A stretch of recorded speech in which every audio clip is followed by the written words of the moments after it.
ಶ್ರೋತೃಗಳಿಗೆ ನಮಸ್ಕಾರ. ನಾನು ರಾಮಾನುಜದಾಸ. ಮುಂದೆ ರಾಮಾವತಾರವನ್ನು ಅನುಭವಿಸುತ್ತೇವೆ. ಆ ರಾಮಾವತಾರಕ್ಕೆ ಮೊದಲು ರಾಮಾವತಾರದಲ್ಲಿ ಸಂಪೂರ್ಣವಾಗಿ ರಾಮಾಯಣ ಅದರ ಭಾಗಗಳನ್ನು ನಾವು ಅನುಭವಿಸೋದ್ರಿಂದ ರಾಮಾಯಣದ ವಿಶೇಷತೆ, ರಾಮಾಯಣದ ಮಹಾತ್ಮೆ ಮತ್ತು ರಾಮಾಯಣದ ರಹಸ್ಯಗಳ ವಿಚಾರವಾಗಿ ನಾವು ಒಂದೆರಡು ಸಂಚಿಕೆಗಳಲ್ಲಿ ತಿಳಿದುಕೊಳ್ಬೇಕಾಗ್ತದೆ. ಇವತ್ತು ರಾಮಾಯಣದ ರಹಸ್ಯ, ರಾಮಾಯಣದ ವಿಶೇಷತೆಯ ವಿಚಾರವಾಗಿ ಅನುಭವಿಸೋಣ. ಶುಕ್ಲಾಂಬರಧರಂ ವಿಷ್ಣುಂ ಶಶಿವರ್ಣಂ ಚತುರ್ಭುಜಂ ಪ್ರಸನ್ನವದನಂ ಧ್ಯಾಯೇತ್ ಸರ್ವವಿಘ್ನೋಪಶಾಂತಯೇ. ಯಸ್ಯದ್ವಿರದವಕ್ತ್ರಾದ್ಯಾಃ ಪಾರಿಷದ್ಯಾ ಪರಿಶ್ರತಂ ವಿಘ್ನಂ ನಿಘ್ನಂತಿ ಸತತಂ ವಿಶ್ವಕ್ಸೇನಂ ತಮಾಶ್ರಯೇ. ರಾಮಾಯ ರಾಮಭದ್ರಾಯ ರಾಮಚಂದ್ರಾಯ ವೇದಸೆ ರಘುನಾಥಾಯ ನಾಥಾಯ ಸೀತಾಯಾಃ ಪತಯೇ ನಮಃ. ಮನೋಜವಂ ಮಾರುತತುಲ್ಯವೇಗಂ ಜಿತೇಂದ್ರಿಯಂ ಬುದ್ಧಿಮತಾಂ ವರಿಷ್ಠ ವಾತಾತ್ಮಜಂ ವಾನರಯೂತಮುಖ್ಯಂ ಶ್ರೀರಾಮದೂತಂ ಶಿರಸಾ ನಮಾಮಿ. ನಾವು ಯಾವಾಗಲೂ ಪರಮಾತ್ಮ, ಶ್ರೀಮನ್ನಾರಾಯಣ, ಸಾಕ್ಷಾತ್ ನಾರಾಯಣ, ಪರಬ್ರಹ್ಮ, ಪರಮಾತ್ಮ ಅಂತ ಹೇಳ್ತಾನೆ ಇರ್ತೀವಿ. ಆದರೆ ನಮಗೆ ಸ್ವಲ್ಪ ಆ ಪರಮಾತ್ಮನನ್ನು ಕೂಡ ಅರ್ಥ ಮಾಡ್ಕೊಳ್ಬೇಕಲ್ವಾ. ಹಾಗಾಗಿ ಈ ಸರ್ವೇಶ್ವರ ಪರಮಾತ್ಮ ಅಂತ ಹೇಳಿದರೆ ಅದು ಯಾರು ಅಂತ ಹೇಳಿ ನಾವು ತಿಳ್ಕೊಳ್ಬೇಕಲ್ವ. ಯಾರು ಪರಮಾತ್ಮ, ಯಾರು ಸರ್ವೇಶ್ವರ ಅನ್ನೋ ಪ್ರಶ್ನೆ ಎಲ್ಲರಲ್ಲೂ ಮೂಡಿಬಿಡುತ್ತೆ. ಅದಷ್ಟು ಸುಲಭವಾಗಿ ನಮ್ಮ ಮನುಷ್ಯರಲ್ಲಿ ಪ್ರಶ್ನೆಗಳು ಜಾಸ್ತಿಯೇ ಹೊರತು ಉತ್ತರವನ್ನು ಹುಡುಕುವ ಮನೋಭಾವನೆ ಕಡಿಮೆ. ಹಾಗಾಗಿ ಈ ಪ್ರಶ್ನೆಗಳಿಗೂ ಕೂಡ ನಾವು ಉತ್ತರವನ್ನು ತಿಳ್ಕೊಂಡು ಬಿಟ್ಟರೆ ಮುಂದೆ ಪರಬ್ರಹ್ಮನನ್ನು, ಪರಮಾತ್ಮನನ್ನು ಅರ್ಥ ಮಾಡ್ಕೊಳ್ಳೋದು ಬಹಳ ಸುಲಭವಾಗುತ್ತೆ. ಹಾಗಾಗಿ ಯಾವ ದೇವರನ್ನು ನಾವು ಪರಮಾತ್ಮ, ಪರಬ್ರಹ್ಮ ಅಂತ ಕರಿತೀವಿ ಅಂತ ಅಂದರೆ ನಾವು ಮತ್ತೆ ವೇದಗಳಿಗೆ ಹೋದರೆ ಸುಲಭವಾಗಿ ಸಿಕ್ಕಿಬಿಡುತ್ತದೆ ನಮಗೆ. ನಾರಾಯಣ ಪರೋ ಬ್ರಹ್ಮ ಆ ತತ್ವಂ ನಾರಾಯಣ ಪರಃ ನಾರಾಯಣ ಪರೋ ಜ್ಯೋತಿರಾತ್ಮ ನಾರಾಯಣ ಪರಃ ಅಂತ ಹೇಳಿ. ಯಾತಕ್ಕೆ ವೇದದಲ್ಲಿ ಹೋಗಬೇಕು ನಾವು ಅಂತ ಅಂದರೆ ಸ್ವಯಂ ಕೃಷ್ಣ ಪರಮಾತ್ಮ ತಾನೇ ಹೇಳ್ತಾನೆ, ವೇದದಲ್ಲಿಯೇ ನನ್ನನ್ನು ಹುಡುಕಬೇಕು. ವೇದೈಶ್ಚ ಸರ್ವೇ ಅಹಮೇವ ವೇದ್ಯ ವೇದಾಂತಕೃತ್ ವೇದ ವಿದಾವಚಾಹಂ. ವೇದವೂ ನಾನೇ, ವೇದದಲ್ಲಿಯೇ ಹೇಳಲ್ಪಡುತ್ತೇನೆ. ಆದ್ದರಿಂದ ವೇದ್ಯನೂ ನಾನೇ, ವೇದವೂ ನಾನೇ ಅಂತ ಹೇಳಿ. ಹಾಗಾಗಿ ವೇದದಲ್ಲಿ ಹುಡುಕಿದರೆ ಮಾತ್ರ ಆ ಪರಮಾತ್ಮ ಯಾರು ಅನ್ನತಕ್ಕಂಥದ್ದು ನಮಗೆ ಸಿಗ್ತದೆ.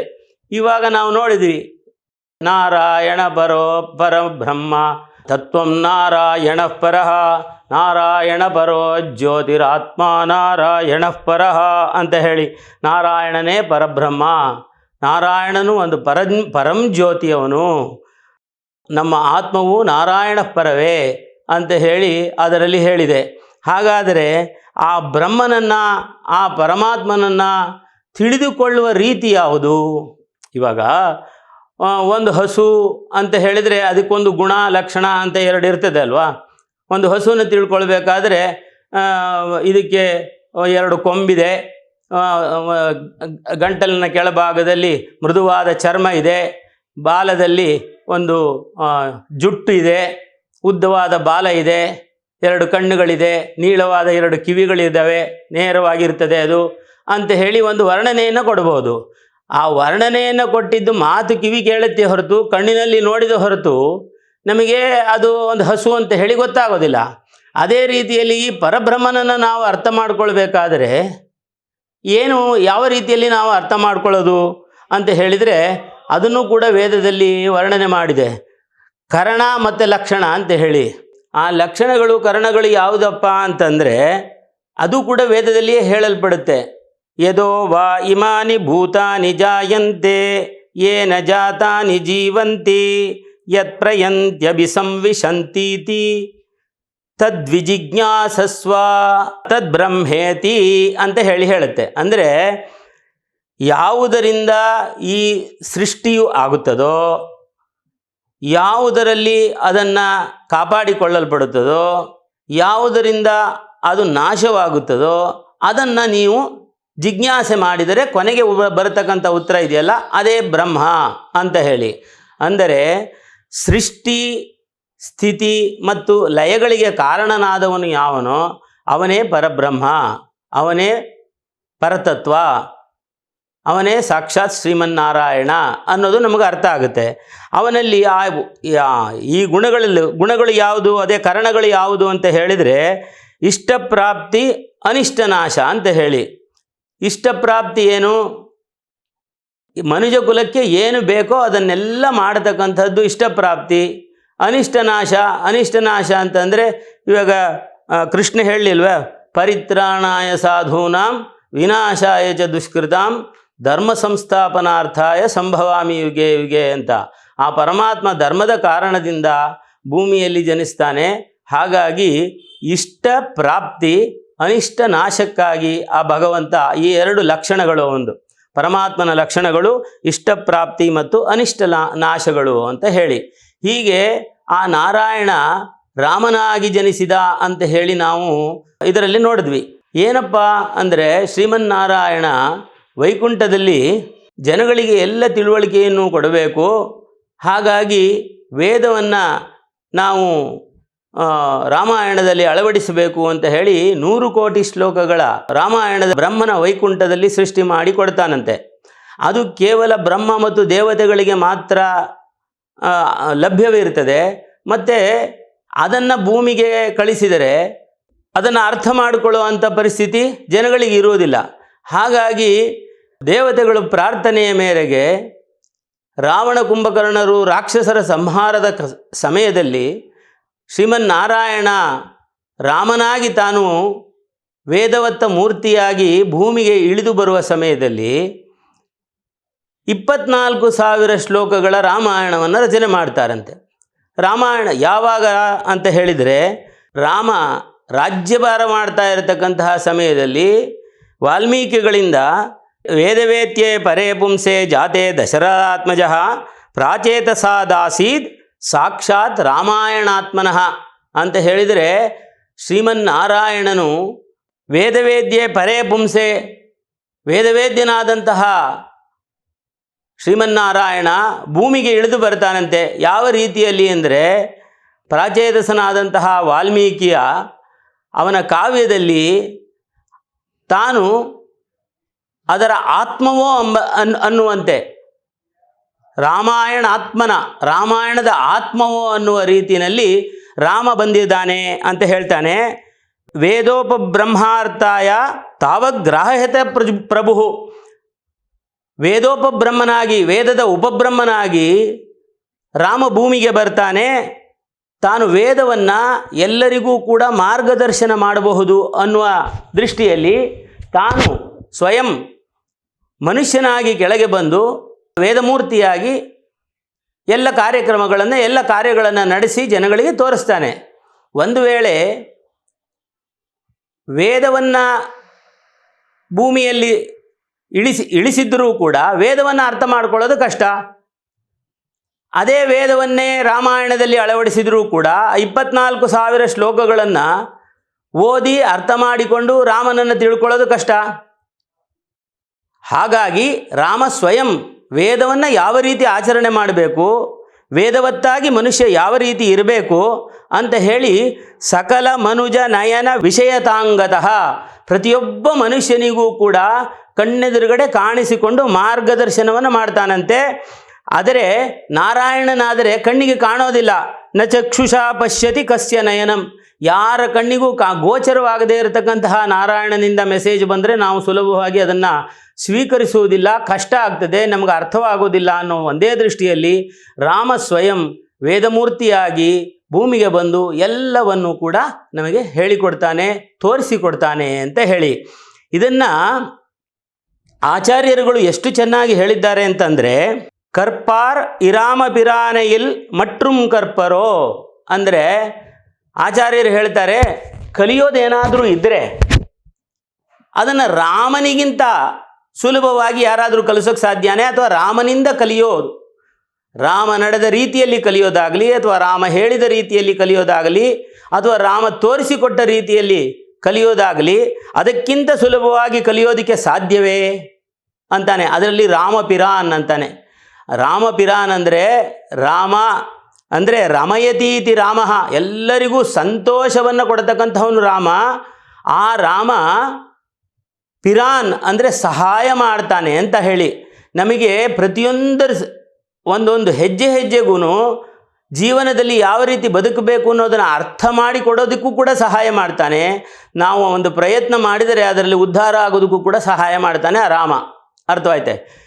ಸೊ ಆ ರಾಮನಿಗಿಂತ ಸುಲಭವಾಗಿ ಯಾರಾದರೂ ಕಲಿಸಿಕೊಡೋಕ್ಕೆ ಸಾಧ್ಯನೇ ಅಂತಾನೆ. ಯಾತಕ್ಕೆ ಅಂತ ಅಂದರೆ, ಪೊರ್ಪ ಮೊದಲ ಪೊಲ್ ಎರಂಬಾದಿ ಒನ್ನೆನ್ನಿಯೇ, ಅಂದರೆ ಹುಲ್ಲು ಇರುವೆಗಳ ಸಮೇತವಾಗಿ ಪ್ರತಿಯೊಂದನ್ನೂ ಕೂಡ ನರ್ಪಾಲ್ ಅಯೋಧ್ಯೆಯಲ್ಲಿ ವಾಳುಂ ಶರಾಶರ ಮತ್ತವಂ, ಅಯೋಧ್ಯೆಯಲ್ಲಿ ಇರತಕ್ಕಂತಹ ಪ್ರತಿಯೊಂದು ಒಂದು ಇರುವೆ ಅಣುರೇಣು ಪ್ರತಿಯೊಂದನ್ನೂ ಕೂಡ ಅವನು ಕರ್ಕೊಂಡು ಹೋದ್ನಲ್ಲ, ಎಲ್ಲಿಗೆ? ಸರಯೂ ನದಿಯಲ್ಲಿ ಕರ್ಕೊಂಡು ಹೋಗಿ ಮೋಕ್ಷ ಕೊಟ್ಟನಲ್ಲ. ನರ್ಪಾಲಿಲ್ ಕುಯಿತ್ತವನ್ ನಾನ್ಮುಖನ್ ಪೆತ್ತ ನಾಟಲ್ಲೇ, ಅಂದರೆ ನಾನ್ಮುಖನ್ ಪೆತ್ತ ನಾಟ್ ಅಂದರೆ ಆ ಬ್ರಹ್ಮ ರಚಿಸಿದಂತಹ ವೈಕುಂಠವಾದಂತಹ ಭೂವೈಕುಂಠವಾದಂತಹ ಅಯೋಧ್ಯೆಯಲ್ಲಿ ಜನಗಳು ಪ್ರತಿಯೊಬ್ಬರನ್ನೂ ಕೂಡ ತಾನು ನಡೆದ ರೀತಿಯನ್ನು ತೋರಿಸಿ ಅವರನ್ನು ವೈಕುಂಠಕ್ಕೆ ಕರೆದುಕೊಂಡು ಹೋದನಲ್ಲ ಪರಮಾತ್ಮ ರಾಮ. ಅವನಿಂದ ಕಲಿಯುವಂಥದ್ದು ಏನಾದರೂ ಇದೆಯೇ? ಅವನ ಅವತಾರ ಮುಗಿಯುವ ಸಮಯದಲ್ಲಿ ಅವನ ಭಕ್ತಿ ರಾಮ ರಾಮ ರಾಮ, ಇಡೀ ಅಯೋಧ್ಯೆಯಲ್ಲಿ ರಾಮನನ್ನು ಬಿಟ್ಟು ಬೇರೆ ಒಂದು ಮಾತಿಲ್ಲ. ರಾಮೋ ರಾಮೋ ರಾಮೋ ಇತಿ ಪ್ರಜಾನಾಂ ಅಭವತ್ ಕಥಾ ರಾಮಭೂತಂ ಜಗತಭೂತಂ ರಾಮೇ ರಾಜ್ಯ ಪ್ರಶಾಸತಿ. ರಾಮನೇ ರಾಜ್ಯವನ್ನು ಪ್ರಶಾಸನ ಮಾಡ್ತಾ ಇದ್ದಾನೆ, ರಾಮನನ್ನು ಬಿಟ್ಟರೆ ಇನ್ನೊಂದಿಲ್ಲ ಅಂತ ಹೇಳಿ. ಯಂಚ ರಾಮನ್ ಅಪಶ್ಯೇತಂ ಯಶ್ಚ ರಾಮನ್ನ ಪಶ್ಯತಿ ನಭವೇನ್ ನಿಂದಿತೋ ಲೋಕೆ ಅಂತ ಹೇಳಿ.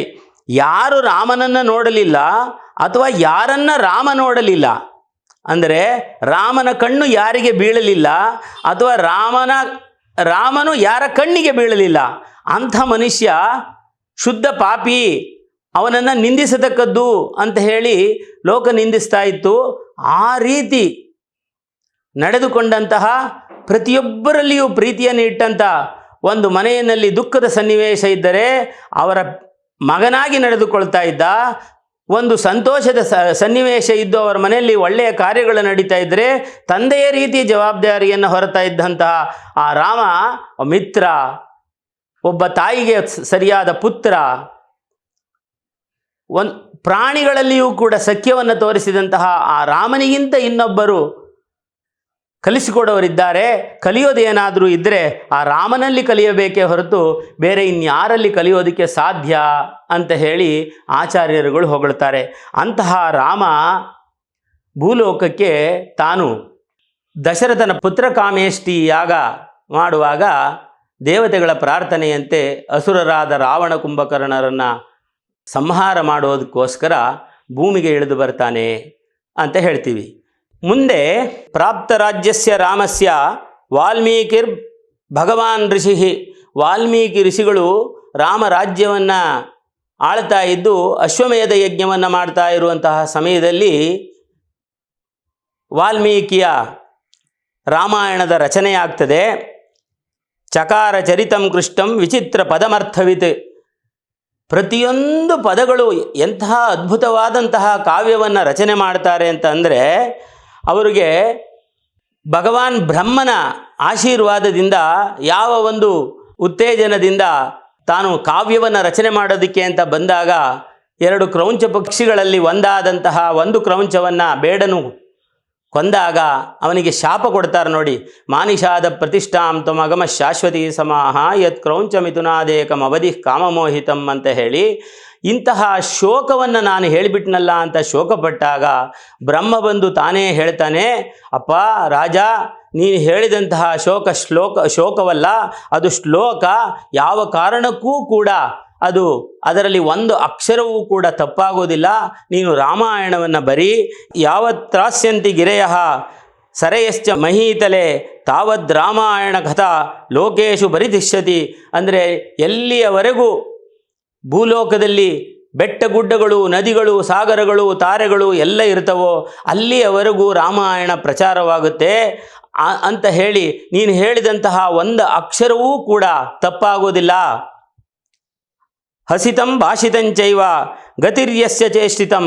ಅವನು ಬರೆಯತಕ್ಕಂತಹ ಪ್ರತಿಯೊಂದು ಶ್ಲೋಕದಲ್ಲಿ ಆ ಒಂದು ನಡತೆಗಳು ಅವರ ಕಣ್ಣು ಮುಂದೆ ಬ್ರಹ್ಮನ ಒಂದು ಆಶೀರ್ವಾದದಿಂದ ರಾಮಾಯಣ ಒಂದು ಪರದೆಯ ಮೇಲೆ ಹೋದಂತೆ ಅವರಿಗೆ ಕಾಣಿಸ್ತದೆ.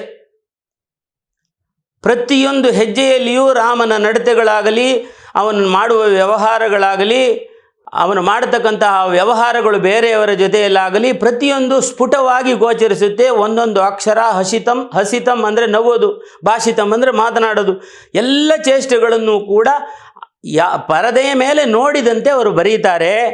ಅದರಲ್ಲಿ ವಿಚಿತ್ರವಾದಂತಹ ಪದಗಳನ್ನು ಬಳಸ್ತಾರೆ. ವಿಶೇಷ ಅರ್ಥ, ನ್ಯಾಯಶಾಸ್ತ್ರ, ಮೀಮಾಂಸಾ, ಕಾವ್ಯ, ನಾಟಕ ಎಲ್ಲವೂ ಕೂಡ ಅದರದರ ಜಾಗದಲ್ಲಿ ಸರಿಯಾಗಿ ಬಿಂಬಿಸಿದ್ದಾರೆ. ಅಂತಹ ಅದ್ಭುತವಾದಂತಹ ಒಂದು ಕಾವ್ಯವನ್ನು ರಚನೆ ಮಾಡ್ತಾರೆ. ಆ ಕಾವ್ಯವನ್ನು ತಾವು ತಮ್ಮ ಆಶ್ರಮದಲ್ಲಿ ಯಾರಿಗೆ ಕಲಿಸೋದು ಅಂತ ಯೋಚನೆ ಮಾಡಿದಾಗ ಕುಶಲವರು ಕೇಳ್ತಾರಂತೆ, ನಮಗೆ ಹೇಳಿಕೊಡಿ ಅಂತ. ಅಷ್ಟೊತ್ತಿಗೆ ಅವರು ವೇದವನ್ನೆಲ್ಲ ಕಲಿಸಿದ್ದವರು. ಆ ಕಾವ್ಯವನ್ನು ಅದ್ಭುತವಾಗಿ ಲವಕುಶರು ಕಲಿತುಕೊಂಡು ಹಾಡ್ತಾರಂತೆ. ಜಾತಿಬಿರ್ ಸಪ್ತಬಿರ್ಯುಕ್ತಂ ತಂತ್ರೀಲಯ ಸಮನ್ವಿತಂ ಅಂತಂದರೆ ಸಪ್ತ ಸ್ವರಗಳನ್ನು ಒಳಗೊಂಡಂಥದ್ದು, ತಂಬೂರಿ ಮತ್ತು ವೀಣೆಯಂತಹ ತಂತಿಗಳಲ್ಲಿಯೂ ಕೂಡ ಮೀಟಲ್ಪಡುವಂತಹದ್ದು ಅದ್ಭುತವಾದ ಕಾವ್ಯವನ್ನು ಈ ಎರಡು ಮಕ್ಕಳು ಕುಶಲವರು ಹಾಡ್ತಾ ಇದ್ದಾರೆ. ಆ ಹಾಡ್ತಾ ಇದ್ದದನ್ನು ನೋಡಿ ಋಷಿಗಳೆಲ್ಲ ತಾವು ಮಂತ್ರಮುಗ್ಧರಾಗ್ತಾರೆ.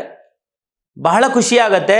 ಖುಷಿಯಾದ ಮೇಲೆ ಎಲ್ಲರೂ ಕೂಡ ಲವಕುಶರಲ್ಲಿ ಒಬ್ಬೊಬ್ಬರು ಅವರವರಿಗೆ ಇಷ್ಟವಾದದ್ದನ್ನು ಒಂದು ಪ್ರೆಸೆಂಟೇಷನ್ ಕೊಡ್ತಾರೆ. ಒಬ್ಬ ಒಂದು ಜನಿವಾರವನ್ನು ಕೊಡ್ತಾರಂತೆ, ಮತ್ತೊಬ್ಬರು ಒಂದು ಜೋಳಿಗೆಯನ್ನು ಕೊಡ್ತಾರೆ, ಇನ್ನೊಬ್ಬರು ಕೂತ್ಕೊಳ್ಳೋದಕ್ಕೆ ಒಂದು ಆಸನವನ್ನು ಕೊಡ್ತಾರೆ. ಹತ್ತಿ ಮರದ ತೊಗಟೆ ಅಂತ ಹೇಳ್ತಾರೆ, ಅದು ಕೂಡ ಹೊದ್ಕೊಳ್ಳೋದಕ್ಕೆ ಆ ಥರ ತೊಗಟೆಯನ್ನು ಕೊಡ್ತಾರೆ.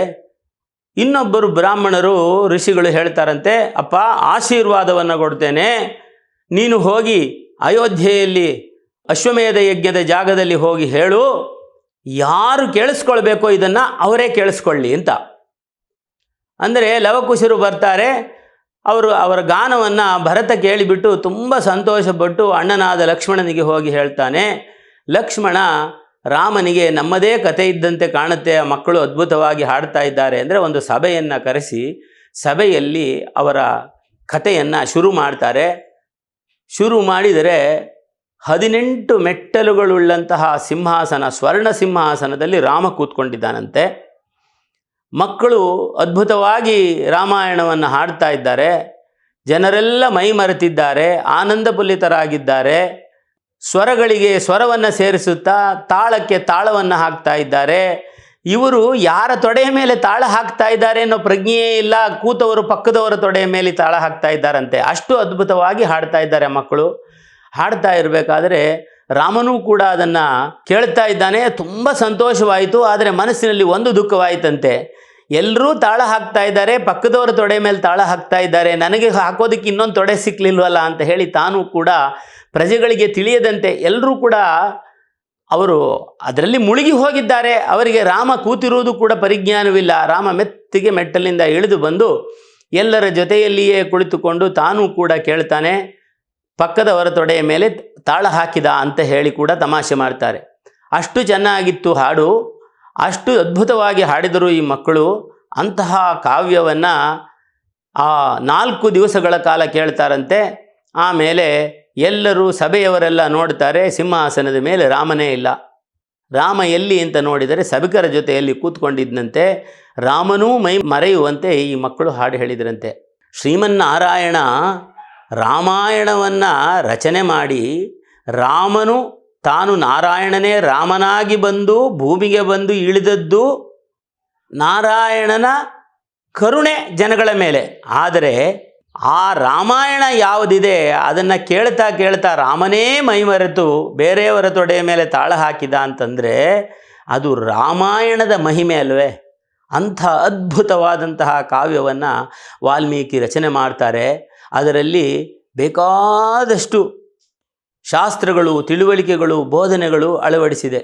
ನಿತ್ಯ ಕರ್ಮವಿಧಿಗಳನ್ನು ಮಾಡುವ ವಿಚಾರವಾಗಿ ಶಾಸ್ತ್ರ, ಯುದ್ಧಶಾಸ್ತ್ರ, ಭಕ್ತಿಶಾಸ್ತ್ರ, ಶರಣಾಗತಿ ಶಾಸ್ತ್ರ, ಯಜ್ಞಶಾಸ್ತ್ರ, ಮರ್ಯಾದಾನಾಂಚ ಲೋಕಾನಾಂ ಕರ್ತ ಕಾರಯಿತಾ ಚ ಸಹ.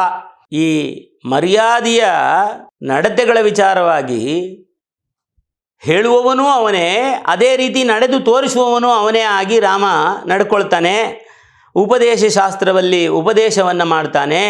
ತಾನು ನಿಜವಾದ ಆಚಾರವನ್ನು ಯಾವ ರೀತಿ ಮಾಡಬೇಕು, ಜೀವಕಾರುಣ್ಯವಿರಬೇಕು, ಸತ್ಯವನ್ನು ನುಡಿಯಬೇಕು, ಧರ್ಮದಿಂದ ನಡೆಯಬೇಕು, ನಿರ್ಮಲ ಮನಸ್ಸಿನಿಂದ ಕೂಡಿರಬೇಕು, ಇದೆಲ್ಲವನ್ನು ಕೂಡ ನಿಜವಾದ ಆಚಾರ ಏನು ಅನ್ನೋದನ್ನು ತೋರಿಸಿಕೊಡ್ತಾನೆ ರಾಮ.